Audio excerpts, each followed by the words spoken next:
শুভেন্দু অধিকারী, আপনাকে বলছি আজকে আপনি রোহিঙ্গা খুঁজছিলেন না পশ্চিমবাংলায়? আপনার বাপ নরেন্দ্র মোদী রোহিঙ্গা খুঁজছিল পশ্চিমবাংলায়। রোহিঙ্গা পেয়েছে একটাও? রোহিঙ্গা মুসলিম রোহিঙ্গা বর্তমান আপনারা বিজেপির যারা যারা বড় বড় নেতা তারাই হচ্ছে রোহিঙ্গা। তারা ওই পার থেকে এই পারে এসছে। ওরাই হচ্ছে বাংলাদেশি। মিঠুনের জন্ম বাংলাদেশে, মিঠুনের বাপ বাংলাদেশি। শুভেন্দু অধিকারী, আপনার মা বাংলাদেশি। আপনাদের কাগজপত্র চেক করা উচিত। তার সাথে সাথে জ্ঞানেশ কুমারের কাগজ চেক করা উচিত। আপনারা পশ্চিমবাংলায় দাঙ্গা লাগিয়ে রেখেছেন, মুসলমানদের ভোট কাটার চেষ্টায় আছেন। পারবেন না। পশ্চিমবাংলায় জীবনে বিজেপি আসতে পারবে না, 100 বছরে বিজেপি আসতে পারবে না। দম নাই বিজেপির।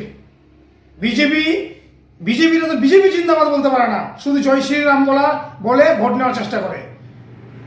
পশ্চিমবাংলায় বিজেপি আসতে পারবে না, কোনোদিন ক্ষমতা নাই।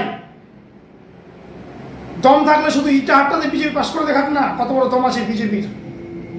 36 নং ইটাহার বিধানসভায় বিজেপির ক্ষমতা থাকলে বিজেপি পাশ করে দেখাক কত বড় বিজেপি আছে। সবচেয়ে বড় রোহিঙ্গা হচ্ছে বিজেপির সুকান্ত মজুমদার, দিলীপ ঘোষ, এই তোমার শুভেন্দু অধিকারী, এরাই হচ্ছে রোহিঙ্গা। এদের বায়োডাটা দেখলে, এদের বাপ 14 প্রদেশের কাগজপত্র দেখলে এরা বুঝে যাবে এরা বাংলাদেশ থেকেই এসছে।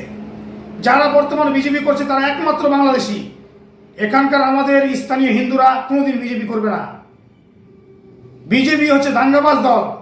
যেখানে যেখানে বিজেপি সরকার আছে সেখানে বলাৎকার বেশি, রেপ বেশি, মারপিট বেশি, লুটেরা বেশি।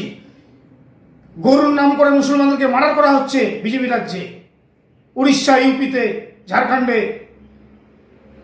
এগুলো কেন?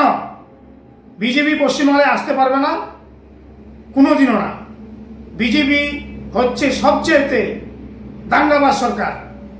মোদী সরকার দাঙ্গাবাজ সরকার। নমস্কার।